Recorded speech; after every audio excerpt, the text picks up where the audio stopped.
안녕하세요. 된 멘토 신범철입니다. 오늘 알아볼 기업은 LG화학이고요. LG화학에 관련된 이슈는 어떤 것들이 있는지 한번 같이 살펴보도록 하겠습니다. LG화학은 이 석유화학과 첨단 소재 분야에 대한 업황이 개선됨에 따라서 24년도 상반기 매출을 기대해 볼 수 있는데 아직까지는 이 전방 사업에 대한 업황이 호전이 되지 않았다라는 겁니다. 그리고 특히 석유화학 부분에서는 지속적으로 유가가 불안한 모습을 보여주다 보니까는 이 주요 제품에 대한 스프레드 개선도 아직까지는 덜 된 상태다라는 거죠. 그래서 이 석유학 부분에서 현재 유가에 대해서는 어떤 이슈가 있는지부터 먼저 살펴보도록 하겠습니다.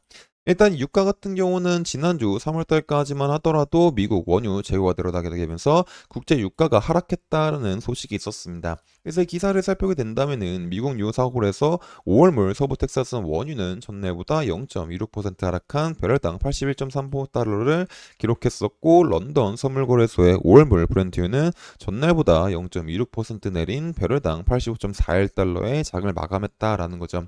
결국 27일 날에 이렇게 유가가 하락을 할 수 있었던 이유는 3월 20일 기준으로 전주 대비 317만 배럴로 증가한 미국 원유 재고 때문이다라는 겁니다.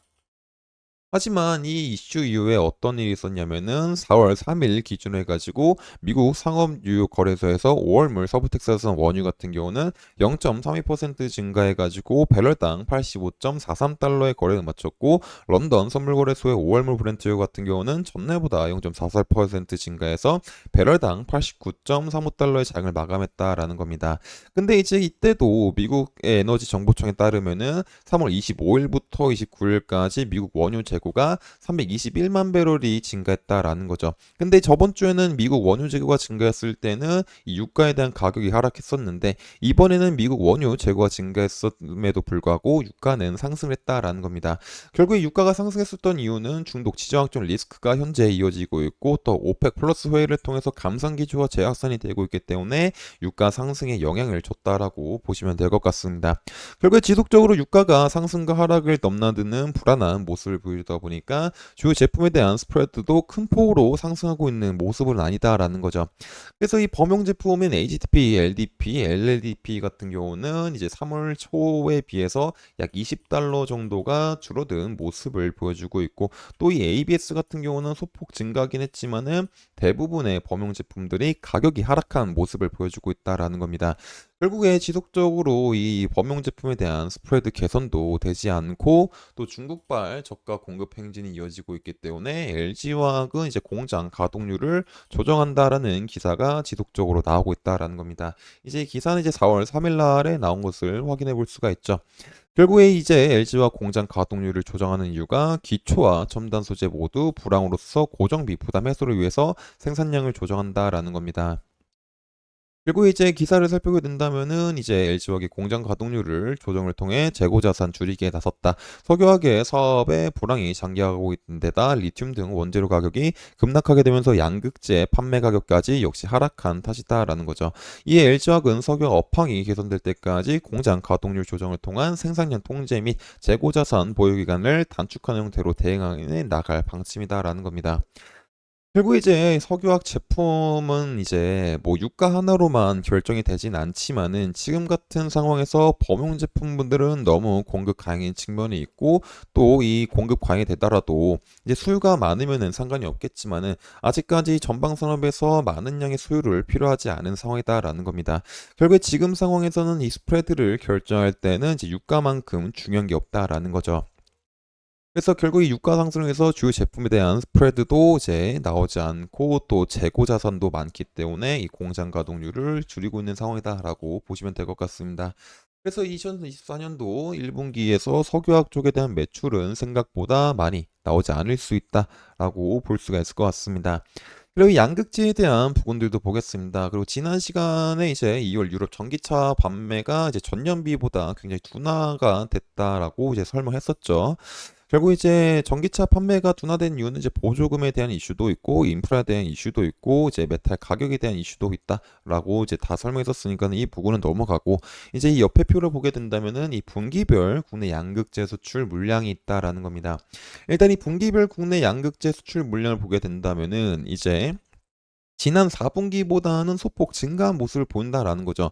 지난 4분기 47,643톤 대비는 증가했으나 이 4분기 대비 증가할 수 있었던 이유는 결국에 앞서 말했던 이 양극재에 대한 재고가 지속적으로 쌓이고 전기차에 대한 수요가 부진했기 때문에 이 양극재에 대한 물량이 많이 쌓이게 되면서 공장 가동률을 조정했기 때문에 결국 이 재고 조정 강도가 강해지면서 이제 24년도 23년도 4분기에는 이 제조 강도가 강해지면서 양극재 가동을 낮추면서 이제 풀린 재고를 어느 정도 회수를 했다라고 보시면 되고 2024년도에는 이 가동률이 점점 줄어듦에 따라서 재고가 어느 정도 줄어들었다 보니까는 23년도 4분기 대비해서 고객사들에 대한 재고 조정 강도가 조금 약해져서 살짝 상승했다라고 보시면 될 것 같습니다.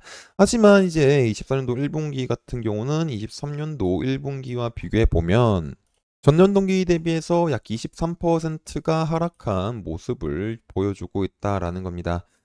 결국에 이 양극재에 대한 수출 물량도 이제 23년도 4분기보다는 이제 소폭 개선된 부분이 있긴 하지만은 전년도 평균치와 비교해 봤을 때는 여전히 살짝 부족한 모습을 보여주고 있기 때문에 이 양극재에 대한 업황도 현재 좋지 않다라는 겁니다. 결국 양극재 수출 물량이 줄어들 수밖에 없었던 이유는 지난 시간에 말했었던 이 전기차 전방섬에 대한 수요가 훨씬 감소했기 때문이다라고 볼 수가 있겠죠.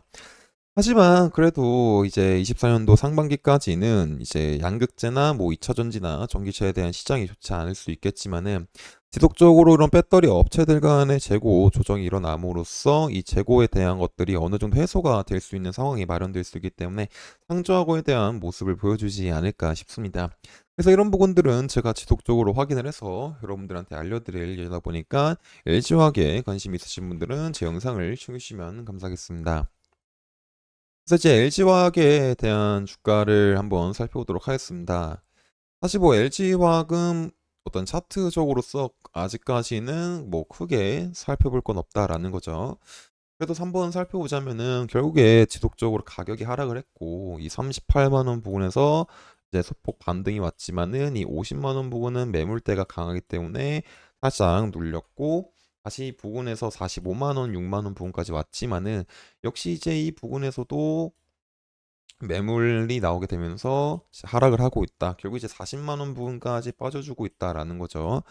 결국 이 하락으로 인해 가지고 이제 모여있던 이평선들이 점점 펼쳐지면서 5평선, 10평선, 20평선, 60평선, 120평선 하락을 하고 있기 때문에 점점 하방에 대한 힘이 강해지고 있다라고 보시면 될 것 같습니다. 그래도 여기서 소폭 반등이 온다고 하더라도 이 42만 원, 3만 원 부근에서는 눌림이 단기적으로 나올 수 있다라는 겁니다. 그래서 지금 LG화학은 추세 자체적으로 좋지 않기 때문에 어떤 상승 시나리오를 지금 당장 세우기에는 살짝 무리가 있지 않을까 싶습니다.